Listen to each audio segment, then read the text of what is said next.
De um lado, o luxo e o progresso de um país promissor. Do outro, a certeza de que ainda há muito a fazer. Quem chega ou sai de São Paulo pela rodovia Castelo Branco ou Anhanguera percebe inúmeros contrastes. A cidade de Santana de Parnaíba, porém, que fica entre as duas rodovias e ao lado do Rodoanel Mário Covas, cresce de forma promissora, com bons números no Índice de Desenvolvimento da Educação Básica e com uma importante redução na mortalidade infantil. Os parnaibanos comemoram o fato de ser o terceiro território no Brasil em capital humano e o município com melhor sustentabilidade fiscal. Neste Vamos Falar do Brasil de hoje, quero entender como um administrador pode trabalhar com universos tão divergentes e receber apoio e compreensão de todos os lados.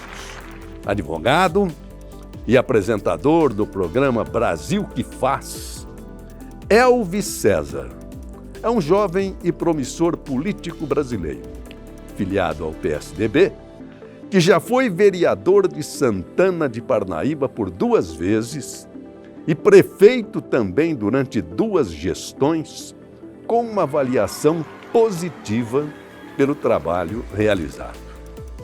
Se puxarmos pela memória, certa vez, ao ser questionado como mantinha o bom humor e a esperança no Brasil, Tancredo Neves disse que ele tomava diariamente a vitamina P, P de poder. Talvez o meu convidado de hoje, ainda jovem, cheio de disposição, acredite que importante mesmo seja a vitamina P de progresso. E quais serão, então, os próximos passos de Elvis César na política nacional? É isso que vamos saber neste Vamos Falar do Brasil.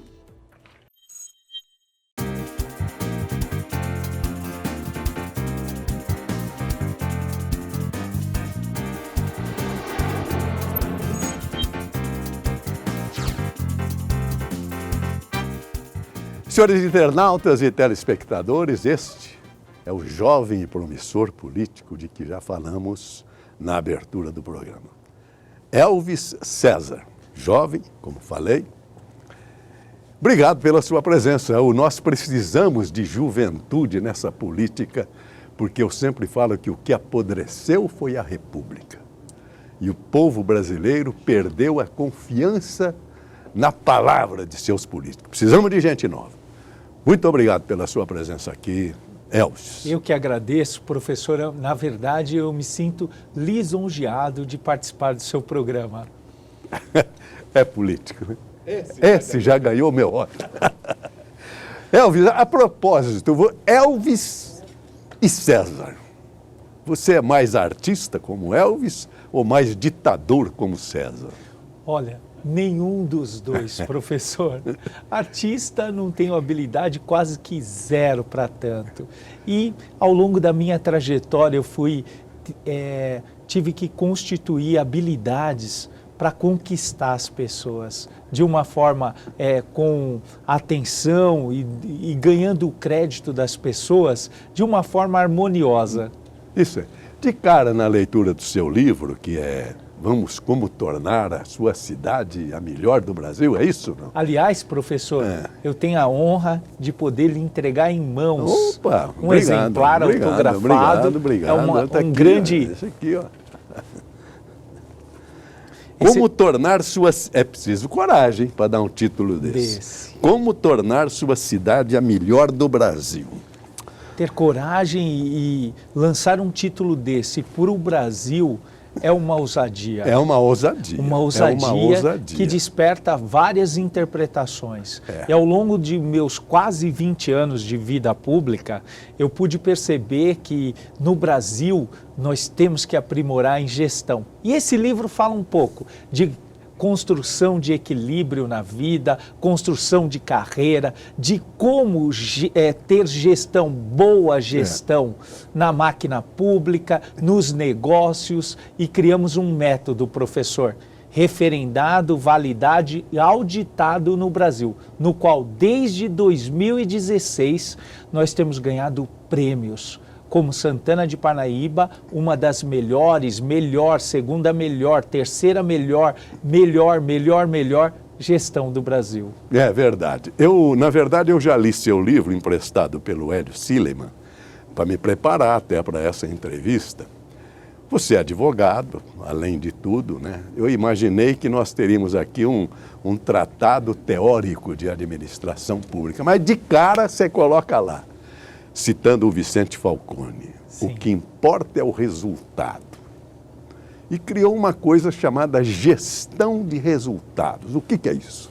Gestão de resultado, hoje, professor, eu tenho a honra de vir aqui no programa mais badalado da TV brasileira, né? E participar disso com o senhor aqui. Professor, hoje todos... Mas por que professor? Todos os cidadãos... Porque eu não consigo nem falar professor de vida, professor de jornalismo, professor de apresentação, um legado para o Brasil. Então não consigo falar outra palavra senão essa. Professor, hoje cada cidadão desse país tem um canal de televisão. Cada cidadão desse país tem a liberdade de expressar, por meio das mídias sociais, o que ele pensa, o que ele analisa, o que ele referenda a título de gestão pública ou qualquer outro tema. E a gente verificou ao longo desses anos que as pessoas, no fim, não pendem nem para a esquerda, nem para a direita e não se preocupam muito com os partidos. O que elas querem é resultado da gestão pública. E o senhor já cita de cara que a Santana de Parnaíba é uma cidade tranquila no plano da educação, da saúde, da administração. Inclusive, cita lá, é a cidade mais segura do Brasil. Como é que o senhor consegue esse paraíso em nosso país? A nossa cidade é uma cidade muito rica. Muito rica. Quando saí agora no último dia 31 de dezembro de 2020, a nossa cidade, eu encontrei uma cidade quando entrei em 2013, que tinha um déficit fiscal gigantesco, quase 100 milhões de reais em dívidas, inclusive com folhas de pagamento atrasada. E nós reestruturamos com um grande ajuste fiscal, com um impacto que foi justamente economizar e gastar bem, princípio número 1 da gestão pública. E a partir daí nós fomos construindo políticas públicas, não políticas públicas de microfone, mas políticas públicas que iam na fonte da sociedade. Políticas públicas de fila zero de creche, políticas públicas de desenvolvimento econômico, de capacitação profissional, de estruturação com asfalto, iluminação. A primeira cidade iluminada 100% a LED do estado de São Paulo, do estado mais rico dessa federação. E o que isso impacta na segurança pública? O cidadão da periferia, seja ele de qualquer cidade, o que ele quer é uma oportunidade. Ele quer uma oportunidade de um bom emprego, de uma educação que transforma, impacta e inspira, de modo que aquela geração pode ser consagrada como uma geração de vencedores, com uma saúde e de eficiência que busca a todo momento ter resolutividade para cuidar das pessoas. E assim, cada vez mais, nós fomos engrenando políticas públicas com uma guarda municipal que foi totalmente reestruturada, com treinamento contínuo, armamento, policiamento e, sobretudo, inteligência. Nós empregamos mais de 40 milhões de reais em segurança pública por ano na nossa cidade. Isso nos fez e nos faz a cidade mais segura da região metropolitana do estado de São Paulo. Isso não é discurso. Os senhores vão compreender durante o programa que realmente a vida dele é um tratado da boa administração pública em nosso país. Agora tem o seguinte, foi uma carreira rápida e mais ou menos fundada no acaso. acaso ocasional das coisas. Ele não era prefeito, ele era presidente da Câmara. De repente, o Tribunal Superior Eleitoral anulou a eleição. E na qualidade de presidente da Câmara, ele assumiu a prefeitura no seu primeiro mandato, acho que foi 2012. 2013. E depois, sendo, portanto, um prefeito que veio da Câmara, não foi eleito prefeito municipal, ele foi reeleito. Com a maior eleição de um prefeito na cidade. Isso tudo foi impactando, encorajando a gente, dando força. Mas ao longo da minha trajetória, eu criei alguns mecanismos e um método que pôde mostrar que um governo de resultado, ele tem amparo da população. Ele tem apoio da população. A população rapidamente começa a perceber que um governo que faz, um governo que todos os dias cria uma empatia com aquela população porque cuida e trabalha e participa disso tudo. E foi assim minha carreira. Num primeiro momento, um presidente da Câmara, depois um prefeito interino, depois um prefeito legitimizado. E assim, professor, a gente foi tocando, andando. No primeiro, uma cidade com um déficit fiscal orçamentário de quase 100 milhões de reais de dívida, quando foi no primeiro ano eu já passei com 2 milhões de superávit. Olha só. No primeiro ano de gestão, em 13. Bom, muito bem. Agora eu vou destacar um pouco da pessoa que está aqui diante de nós. Me parece um homem de família. Como é que chama sua esposa? Minha esposa, queridíssima Selma, e meu filho Caio. O senhor tem um filho? Um só apenas. Estou muito atrasado nesse segmento. Esse eu estou atrasado. É porque só neto eu já tenho 4. Olha. Graças a Deus. E, além do mais, o senhor fala muito na Bíblia no seu livro. O senhor cita, e cita bem, corretamente, vários versículos, livros de crônicas. Eu sou um conhecedor e um amante da Bíblia. Eu tive uma formação de colégio americano, portanto presbiteriano. Mas a pergunta é o seguinte: o senhor é evangélico? Eu sou católico, porém eu vou em todas as igrejas. Todas as igrejas. Eu sou católico, mas participo da vida eclesiástica da minha cidade, enfim, de todo o estado, de uma forma geral. E acredito na Bíblia como um livro que tem o manual da vida. O manual da vida chama-se a Bíblia. As pessoas não percebem, mas todos os princípios de homens norteadores, de homens de sucesso, de negócios de sucesso, saem da Bíblia. E muito mais que isso, só cheguei na estatura que cheguei porque Deus deu graça em mim, professor. Porque foi muito difícil conseguir essas vitórias, foram muito difíceis e pode ter certeza que se não fosse por Deus eu não conseguiria. Eu vejo ainda um outro princípio bíblico que o ser humano despreza-o de uma forma que é semear. Quem semeia com vigor, colhe com fartura. Lá em Gálatas 6:7. Tá? Não é verdade? Então, verdade. Toda essa estrutura, porque as pessoas fazem muitas vezes o princípio do menor esforço. Entregam menos do que se espera. Têm uma simpatia menor, não contribuem com a vida dos outros, não são alavanca, mas nós não. Nós somos cristãos e o cristão é o sal da terra. Ele precisa ser um transformador, ele precisa ser um contribuinte na vida do próximo. E o Senhor, por exemplo, que viveu uma vida fazendo isso, nos deixou um legado nesse segmento. O senhor já entrou criando uma estrutura de gestão que eu achei espetacular. O senhor fala não só em gestão, mas fala em pontualidade. Citou lá um dos temas da sua gestão, que eu achei importante e não tinha imaginado ainda, mas concordo plenamente. A parte da manhã é a mais produtiva do ser humano.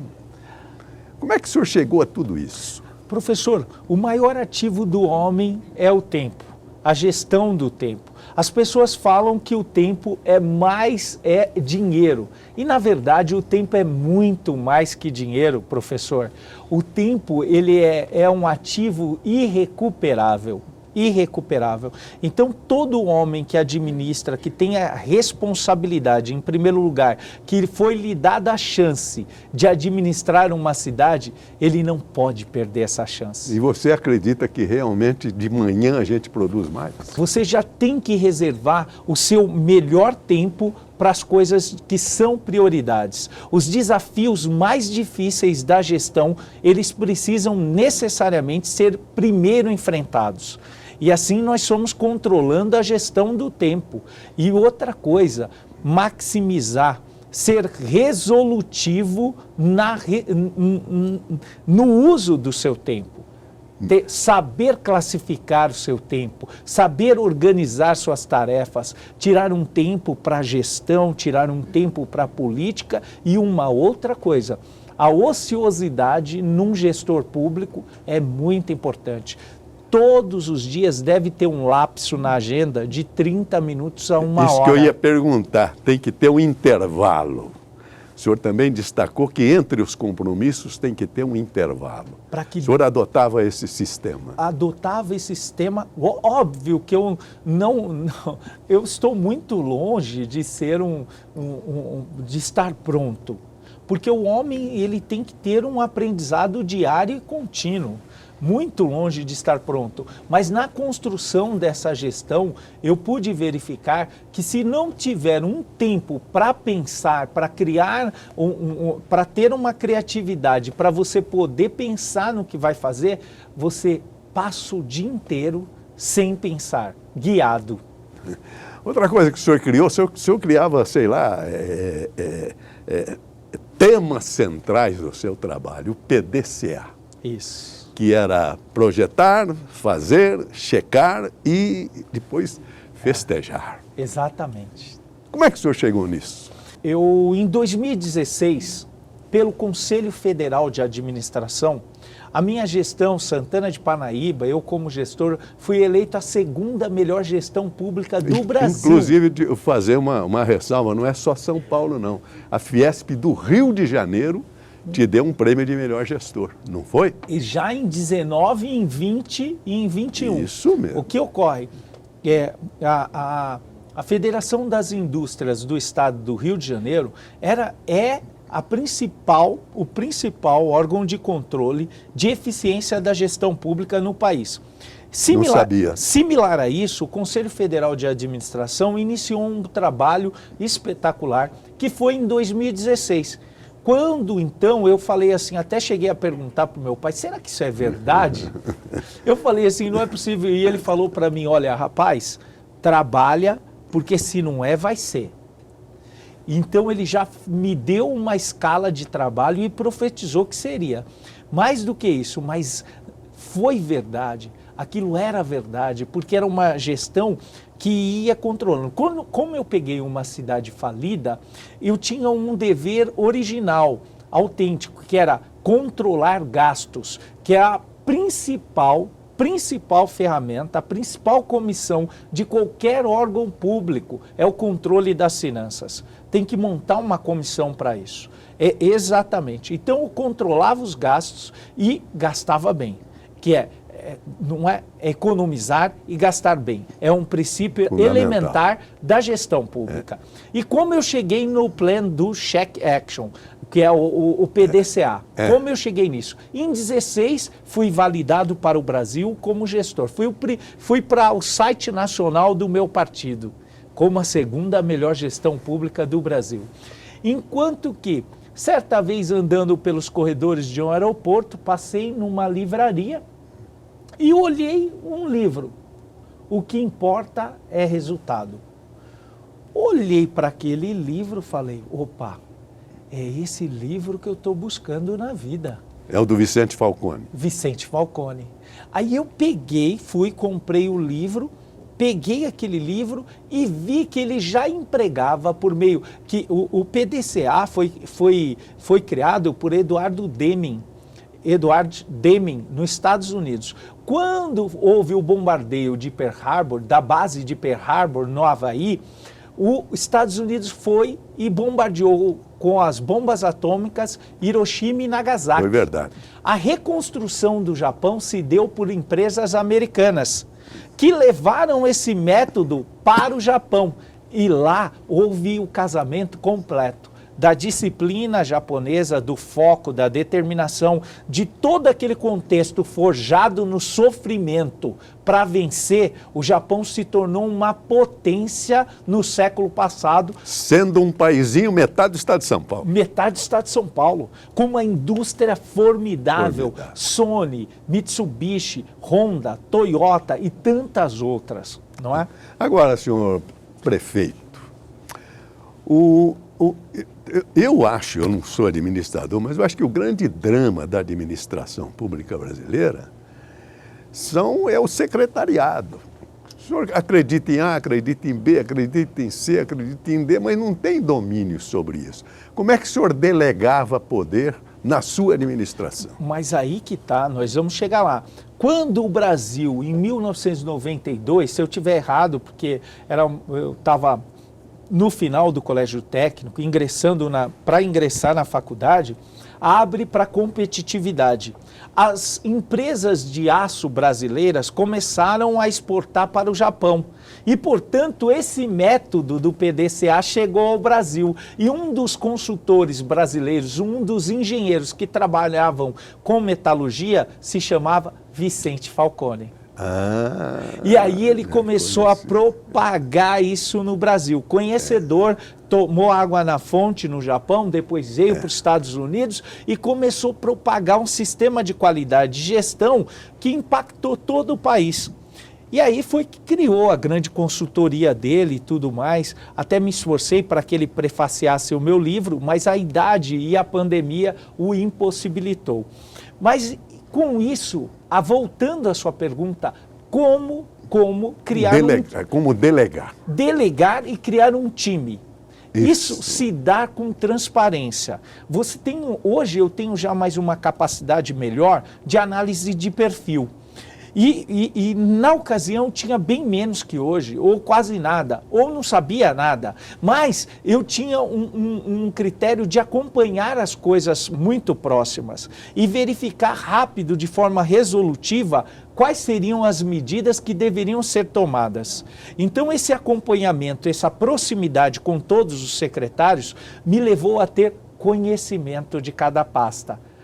E esse conhecimento, quando eu empreguei o PDCA, o Governo 360, sim, onde cada secretário apontou o seu plano de metas, aí nós criamos transparência para a cidade.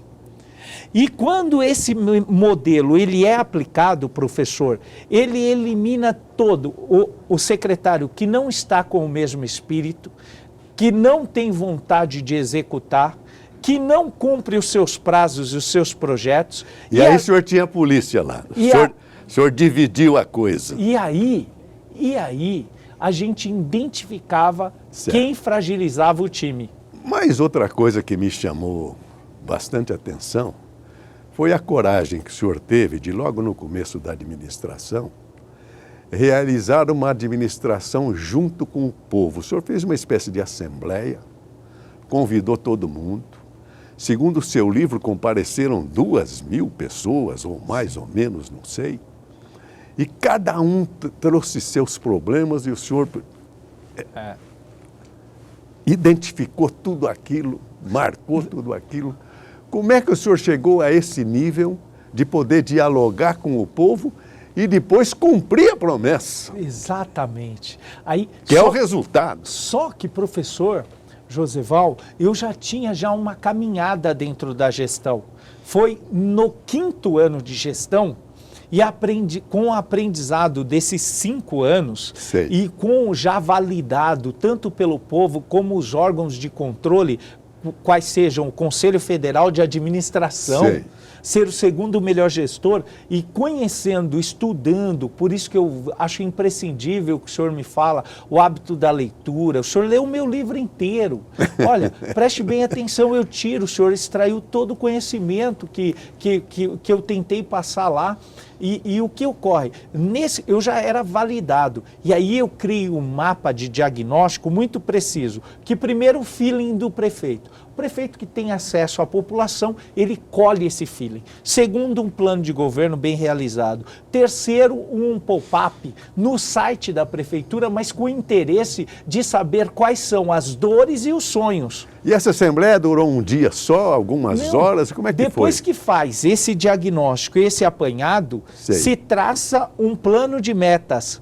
E esse plano de metas é apresentado para os líderes da cidade. E, claramente, ele é transparente e depois ele é distribuído por meio da população inteira. E ele é acompanhado passo a passo para a sua execução. E no outro ano é feito um novo diagnóstico e é prestado contas daquele do ano anterior. Então, olha, foi feito isso, nós falamos que faríamos isso, isso, isso e isso. E fizemos isso, isso, isso e, olha, isso aqui não deu. E eu vou explicar por quê. Olha, mudamos de ideia. Olha, isso aqui atrasou. Isso não foi bem assim. Entendemos que seria melhor de uma outra forma. Uma pessoa ou um grupo de pessoas nos convenceram a fazer de outra forma, melhorar. Então, essa prestação autêntica e transparente gera o quê? Que é o elemento essencial do governo, credibilidade. Uma coisa que Santana do Parnaíba não tem, porque o senhor falou que é uma cidade mais segura do Brasil, e esse é o drama da administração pública, a meu ver, como jornalista que eu acompanhei, é que o poder está ausente da periferia.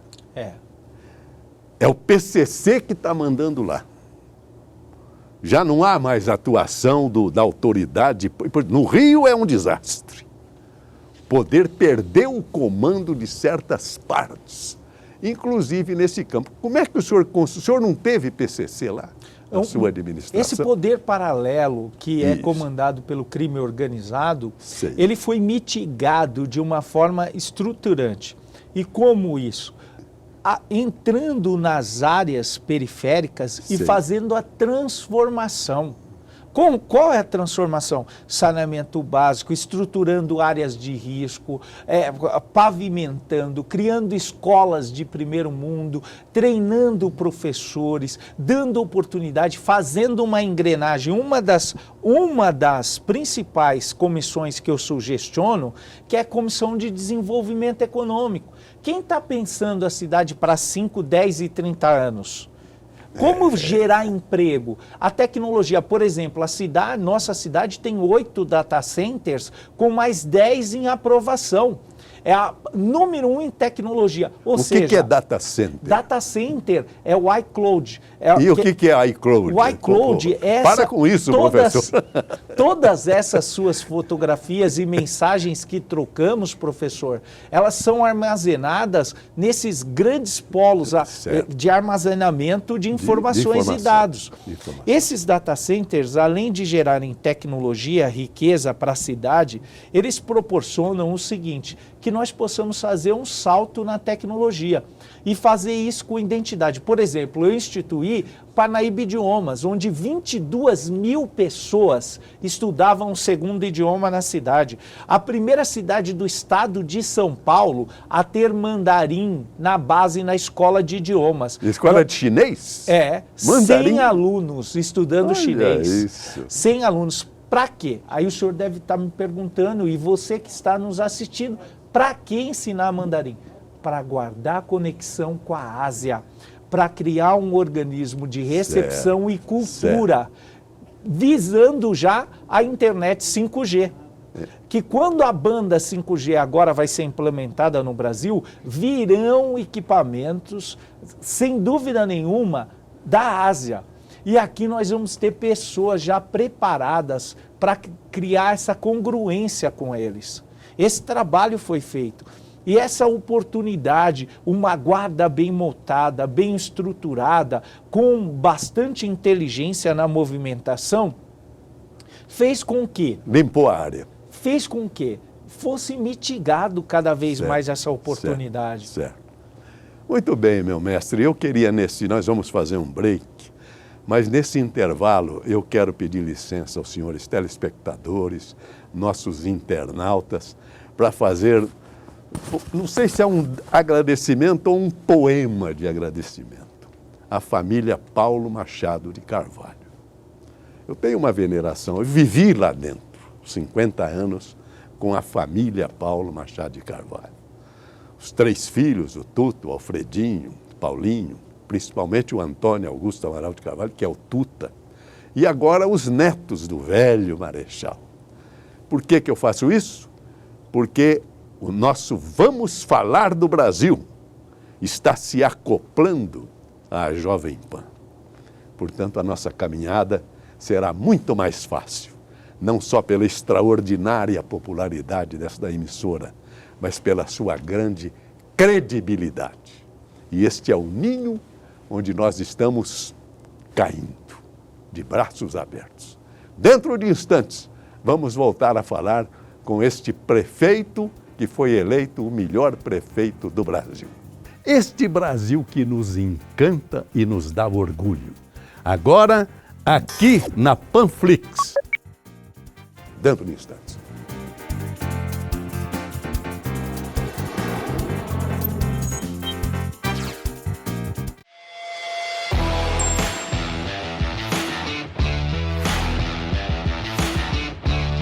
Sérgio Reis chegando.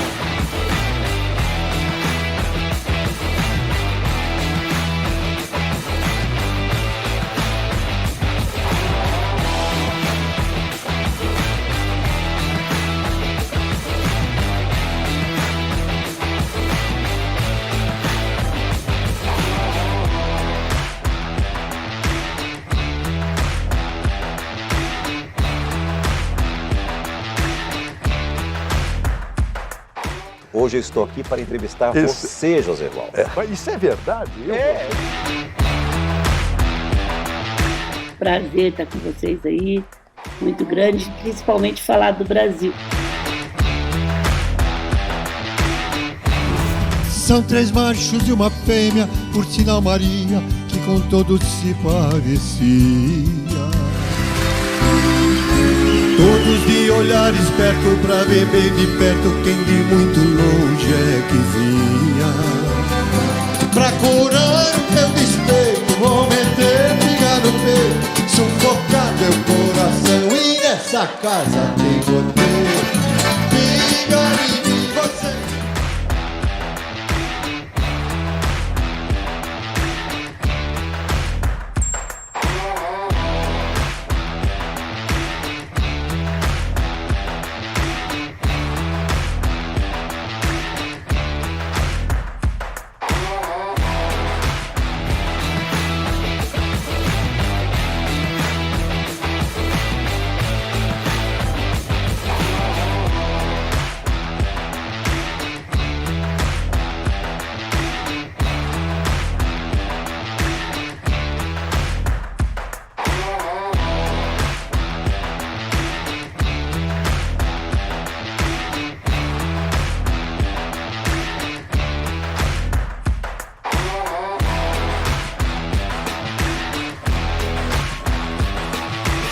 Senhores internautas, estou aqui saudando a todos os internautas e telespectadores para divulgar o nosso programa Vamos Falar do Brasil, que tem o projeto de mostrar o que é o nosso país. A primeira frase que eu usei vale até hoje: o que apodreceu no Brasil foi a República. A nação continua incólume, intacta. Nossos artistas, nossos industriais, nossos agricultores, nossas mulheres, todos constroem essa nação com orgulho e com grandeza. E com um detalhe curioso, todos os grandes nomes que aqui vieram para enriquecer o nosso programa citam uma frase impressionante: as empresas são as pessoas. Mais do que o produto, As empresas são as pessoas e se valorizam as pessoas. Por isso que eu vou mostrar para os senhores como para nós também o programa são as pessoas. Eu vou citar as pessoas que já vieram. Veja bem, começou com o governador João Dória. Deixou o Palácio do Governo e veio aqui para abrir o programa Vamos Falar do Brasil. José Walter, você tem razão. Educação e saúde são duas prioridades tão óbvias que devem fazer parte das prioridades de qualquer governo, estadual, municipal e federal. E acho que ele sabe o que está falando. Também veio Gustavo Junqueira, o nosso secretário da Agricultura. A Secretaria da Agricultura é a mais antiga secretaria do governo do Estado de São Paulo, né? Vem de 1892 e era uma secretaria de desenvolvimento econômico. Também veio o nosso ilustre secretário dos Transportes, João Otaviano Machado Neto. Novas plataformas de tecnologia, como nós falamos das rodovias inteligentes, se eu consigo conversar com a rodovia, caminhão, em vez de ficar num congestionamento na marginal aqui, eu crio um corredor logístico com uma tarifa diferenciada e naquele corredor ele terá um incentivo tarifário em que a tarifa vai diminuir. Também veio figura extraordinária, Dr. Luiz Henrique Mandetta. Europeu, eles todos são sistemas já de muitos anos e o Brasil na primeira infância, vamos dizer assim, no sistema de saúde. Também veio o ex-ministro, que eu considero ministro da Agricultura, Roberto Rodrigues, que vai nos dar um show da história da vida e da natureza. Daqui a pouco vamos ter colhedeiras andando na roça, colhendo 3, 4 colhedeiras manejadas por um único operador no escritório, via satélite.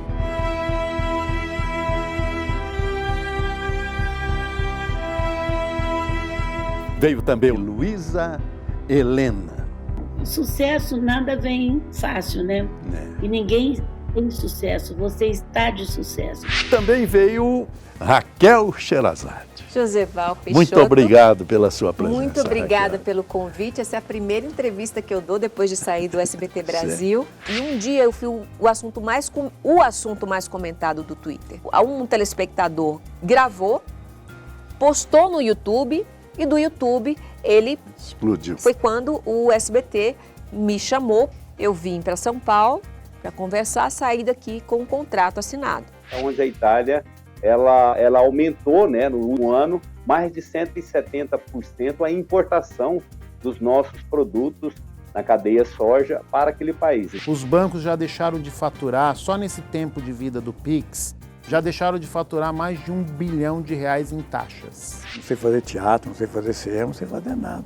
Eu sou rato de televisão. Só sei fazer televisão. Então eu acho que a televisão é um grande transportador da arte, da cultura.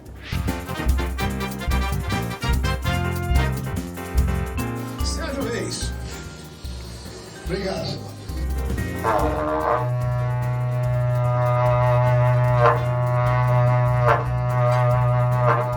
Ok, ação, vem. Ora, você vai numa novela que vai no horário nobre, na Manchete, vai ser no Pantanal, do Benedito Rui Barbosa. Pô, você é do Pantanal, é pescador, gosta de lá, conhece, eu preciso de você lá. Canta bonito, tem as músicas, nós não vamos fazer dupla, vamos fazer 2 personagens diferentes.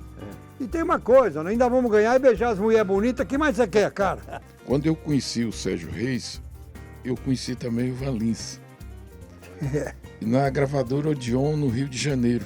Eles estavam lá e de repente me apresentaram. Olha, isso aqui é o Sérgio Reis, cantor Coração de Sérgio Papel, Reis, né? Coração de Papel. Vai. Então a gente se uniu ali e eu estava já naquela época, o meu carro é vermelho, não usa espelho. Como os senhores veem, também para nós, as empresas e os programas são as pessoas. Vamos falar do Brasil.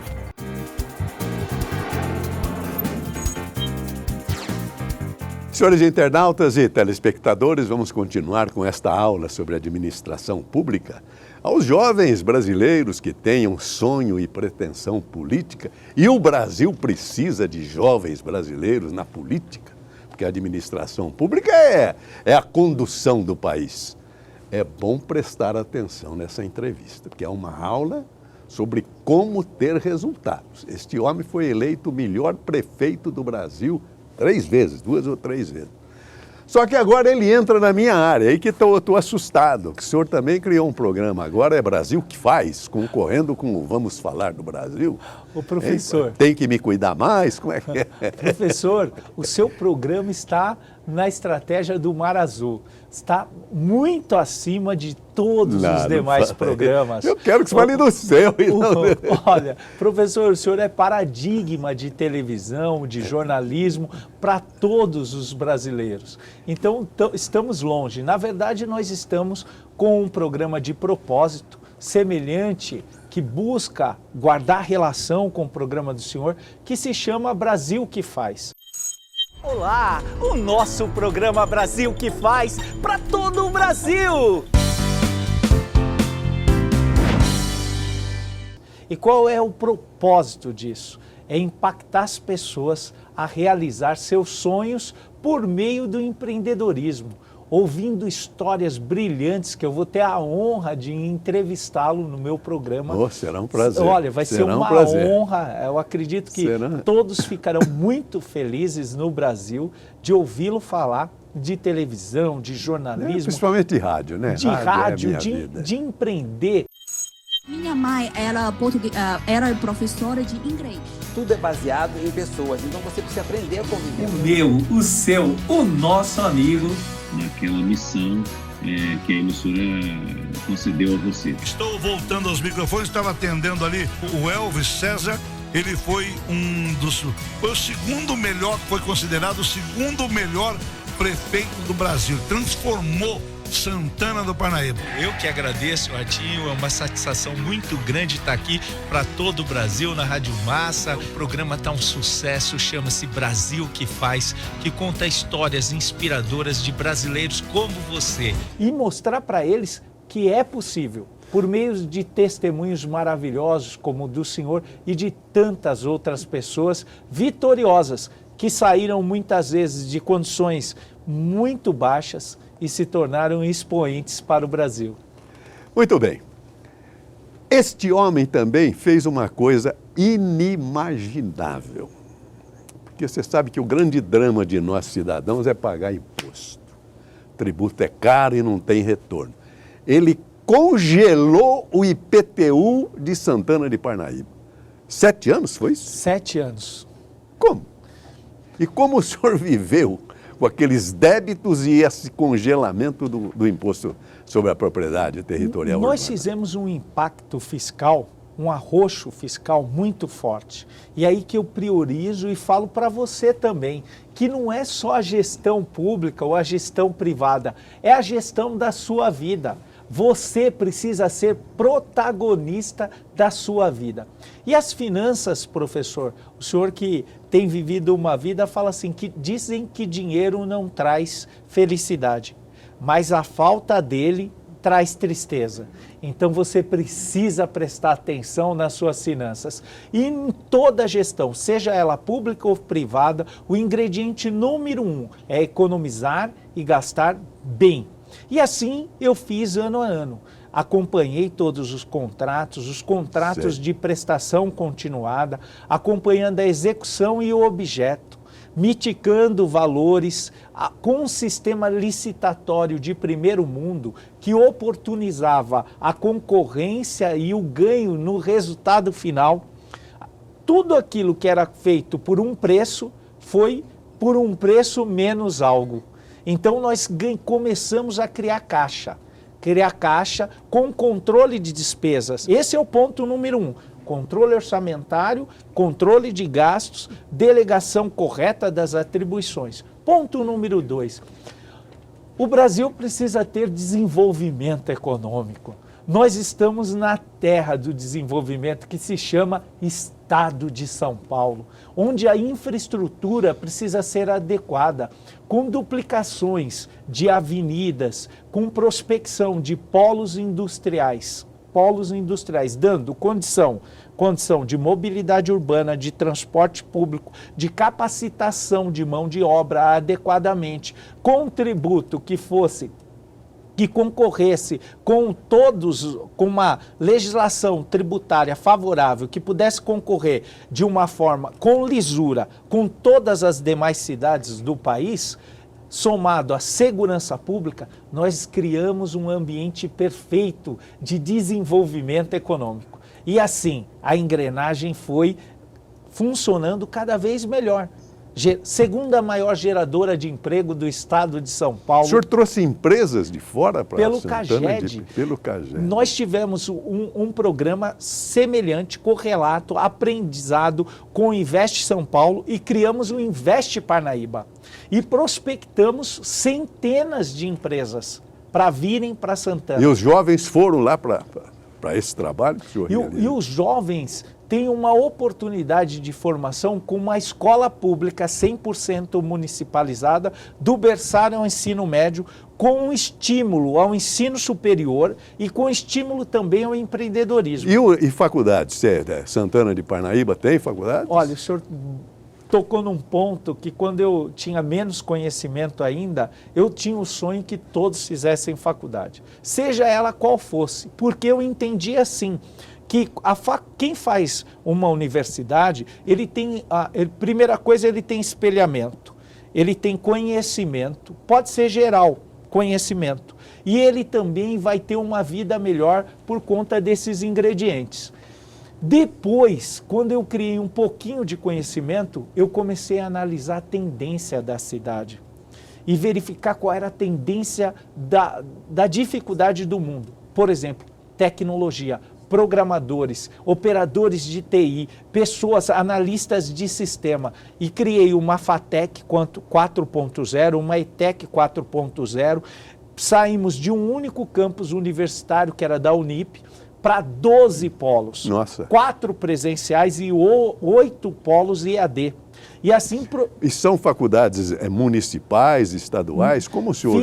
Fiz um acordo... Ou foi privada? Colaborativo, com um prédio público, uma faculdade privada. Chama-se FASP. E depois fui prospectando e criando ambientes para que as demais viessem. E aí foram. E o estímulo, que é muito importante, o estímulo. Fizemos um programa, né? Eu vou para a faculdade. Todos, né? A faculdade ao alcance de todos. Concursinho universitário, para o ProUni, com orientação. E entregávamos uma camisa para cada aluno, escrita assim: eu vou para a faculdade. Elvis, eu estive na cidade de Sorriso, eu fui lá para conhecer o rio lá de Sorriso. Potencial econômico extraordinário. A pergunta é a seguinte, porque eu tive que sair da minha cidade, porque não tinha faculdade. Eu precisei vir para São Paulo para ter uma faculdade. Lá acabava no ginásio, no colegial. A pergunta é essa, o jovem de Santana de Parnaíba não precisa sair de lá para se formar? Essa é a pergunta. Não, hoje não. Até porque o EAD abriu uma porta muito forte. Ressalvado as universidades estaduais e federais, que são universidades públicas e nós não temos lá, há possibilidade plena de formação lá. E muito mais que isso. Hoje a visão, tenho até deixar um abraço aqui para o meu prefeito amigo, Marcos Tonho, um grande abraço, que segue as orientações da nossa gestão, que continua o nosso trabalho, que a prospecção é o seguinte, é fazer uma cidade de programadores, uma cidade de operadores de TI, de modo que de potencializar a aptidão da juventude para a tecnologia. E assim, de Parnaíba, eles poderão trabalhar em favor do mundo. E a escola primária, como é que está lá? Como é que está lá a creche na cidade? Nós temos um programa de fila zero da creche. É uma das poucas cidades do Brasil que tem inscrição mensal. Nossa cidade é uma cidade... tem mais de 100 mil habitantes, né? 150 mil. Poxa, é uma cidade, um ponto fora da curva. É uma cidade que tem se melhorado constantemente e com certeza melhorará mais ainda, porque tem uma equipe excelente de trabalho que trabalha lá. E o que ocorre? Quando você oportuniza uma primeira infância de excelência, aí você tem a formação essencial de um vencedor, de uma vencedora, a alteração de uma geração. Porque o estímulo no ensino infantil que é o ensino mais importante, que é a formação de estímulos, tanto cognitivos como também emocionais. Esses estímulos vão proporcionar uma habilidade muito maior para a formação, para a instrução, para a captação, para a absorção de informações.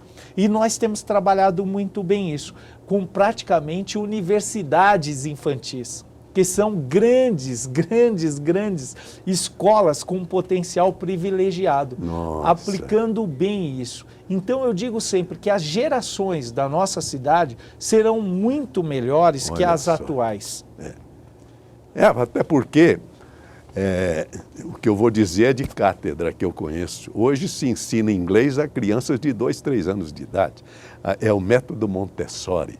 A minha neta está nos Estados Unidos, a Débora vai chegar, graças a Deus, dia 19 agora, ela aplica o método Montessori. Ensina inglês para bebê, pô. Por exemplo, em 2021, não é da minha gestão, mas em 2021 iniciou o curso de inglês no berçário. Olha isso. Né?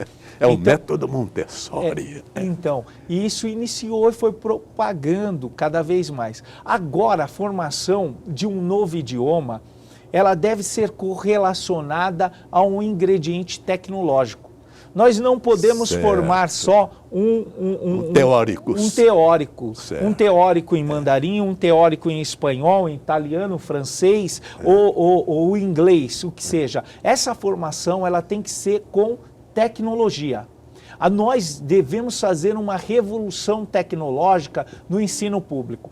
Eu fiz, quando fala de desenvolvimento econômico, e até para fazer um adendo, nós colocamos agora, vai ser instalado, nós temos cerca de 350 quilômetros de fibra ótica na cidade, de conexão. E tudo LED?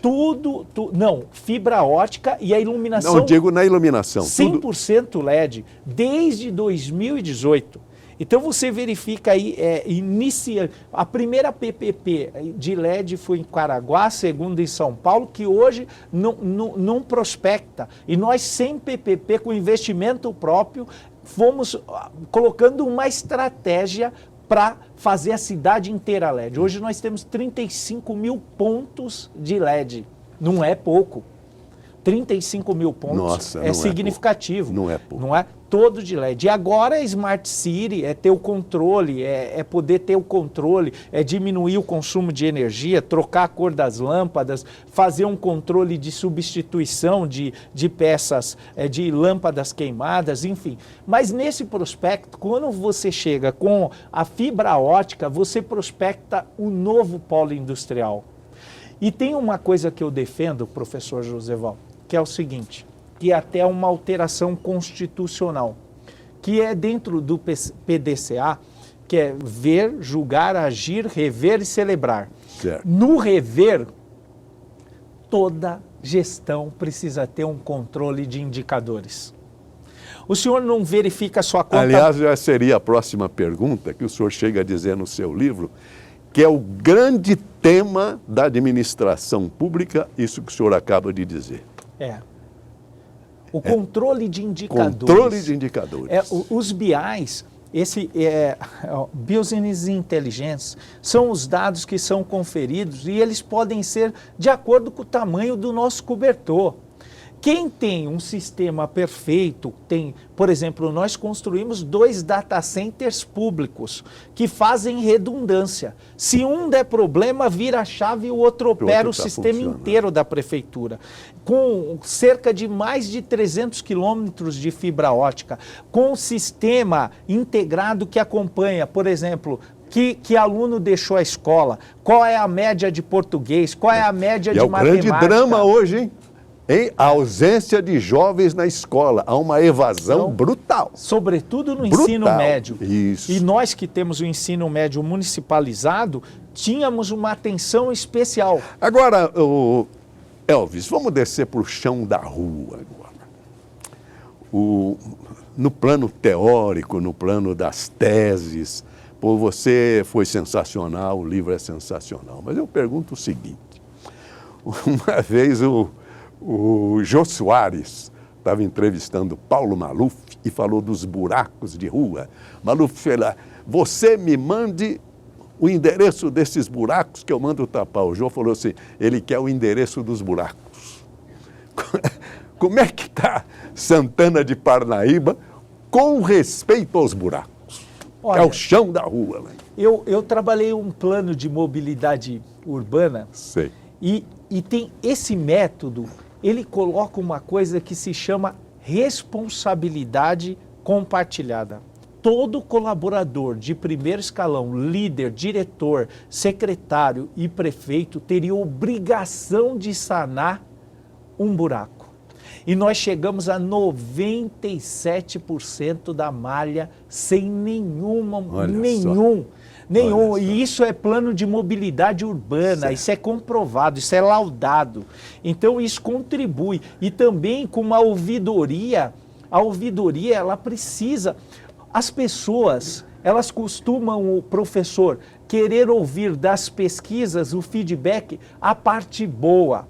Enquanto político eu aprendi uma coisa, o mais importante de tudo é a parte ruim.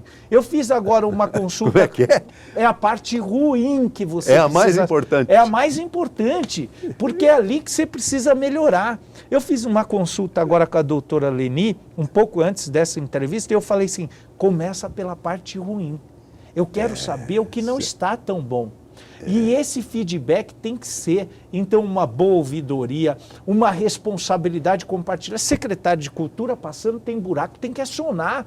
Esse hábito, professor, ele precisa ser criado dentro da gestão. E esse centro de indicadores que vai acompanhar, na saúde pública, perda primária, absenteísmo, produtividade médica, custo da saúde pública, tudo isso tem que estar, você tem que ter um retorno. Não tem o sistema, não tem fibra ótica. Faz numa planilha, faz no Excel, anota à mão, manda alguém anotar, mas tenha controle dos indicadores. Um administrador administra sobretudo para 5%. 5% são os necessitados, que não recebem estímulo, que estão à margem da sociedade, que precisam de uma atenção maior. E aí nós criamos um projeto que se chama Projeto Crescer, que é um sucesso, que é pegar as pessoas que estão à margem, identificadas pelo CRAS, com um diagnóstico, aquela que é quanto mais impedir cesta básica, aquela que é quanto mais impedir botijão de gás, aquela que os filhos têm infecção de ouvido constantemente, certo. Aquelas que os filhos não vão bem na escola. 170 participantes do Projeto Crescer tiveram a oportunidade de assistir a uma palestra motivacional que auxilia no desenvolvimento profissional e pessoal. O trabalho que eu conheci da prefeitura aqui é incrível, é muito importante. Pelo que eu vi aqui hoje, nessa nossa palestra, a população está bem engajada e isso é reflexo do trabalho que a prefeitura faz. Então, parabéns pelo projeto. Então, esse programa identifica isso para tratar uma questão que precisa ser exterminada em Santana de Parnaíba, no Brasil e no mundo, que é a miséria. A miséria. Mas o fecho do programa, eu quero falar do grande drama do nosso país, que é a corrupção. Eu acho que dá para acabar com isso de que forma? No campo da licitação, por exemplo. Deixa eu lhe dizer uma coisa. A corrupção ela tem sido desde os primórdios. Desde lá atrás. Desde os primórdios. Nós, Alex Júlia de Roma já era para punir o juiz que vendia sentença, o pretor que vendia sentença. Então, 82 antes de é uma identidade, é um princípio subjetivo de cada um. De cada um. Mas tem outros efeitos nocivos, tão quanto a corrupção. A ineficiência, o desperdício, obras intempestivas. Isso faz. Esses três, corrupção, ineficiência e desperdício, mau planejamento, eles corroem o orçamento público.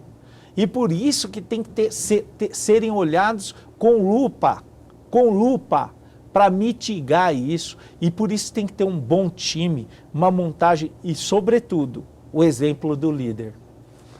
Ao encerrar, o Elvis César, nós ouvimos aqui bebendo suas palavras como administrador, e realçar realmente a palavra.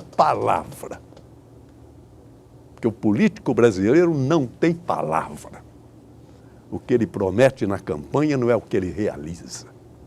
Por isso que o Brasil apodreceu no campo da administração e o político perdeu o crédito. Eu sou um fã de Guimarães Rosa, nos seus Grandes Sertões.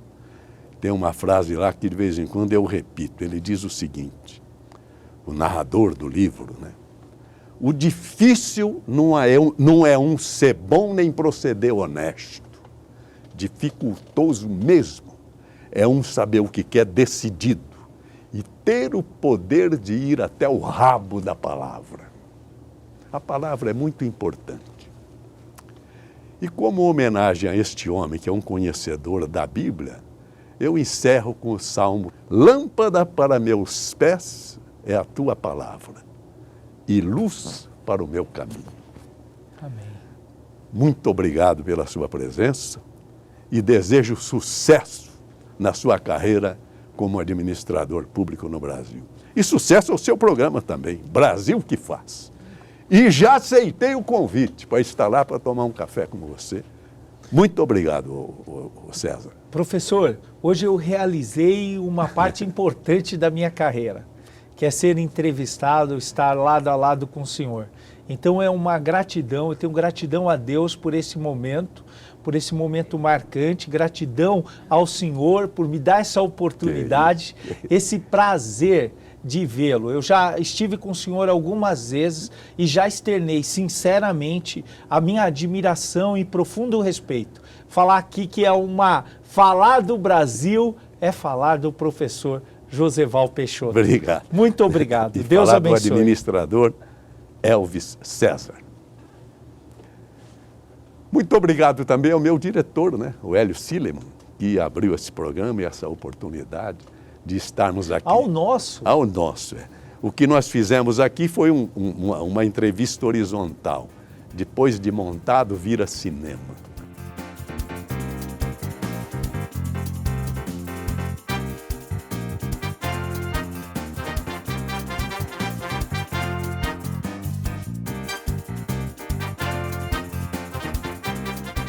Vai ser um espetáculo. O nosso Vamos Falar do Brasil. Muito obrigado. Professor.